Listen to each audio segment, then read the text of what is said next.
Maal godhee tokko maal godhee? Tokkolee gante. Sakaanoo Tokko maanga ta'e wanti ni keessatti. akkamitti gate? Beekuun kan qalam godhee samii irratti darbatee samii irratti hiikkatee boolla keessa. Tobbete. Asii ol darbate.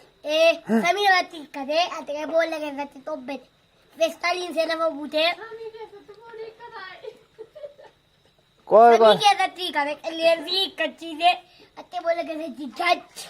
Adeeree warri nageelaa buutan naagennaa adeereen fuudhee ni mo'atee lafarra barbaade dhabneen.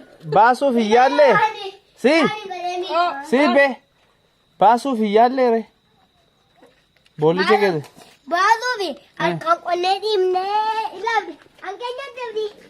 Si hin baasne boollicha keessaan jedhe. Maaliif hin fagaate? Gaafa goomini dhabnee dhiibne. Ilaaltaniitu garuu dhabnee dhiibe. hin dhabdan jechuudha achi keessaa.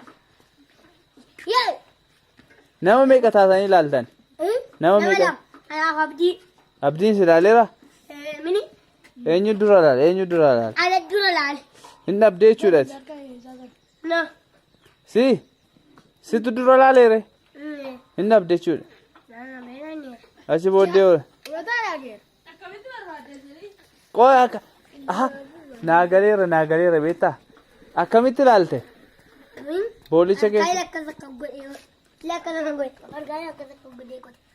Isa booddee hin dhabde.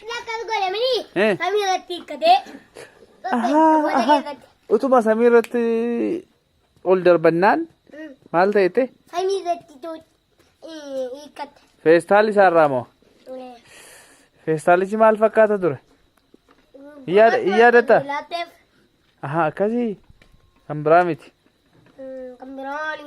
Waayine cararoo.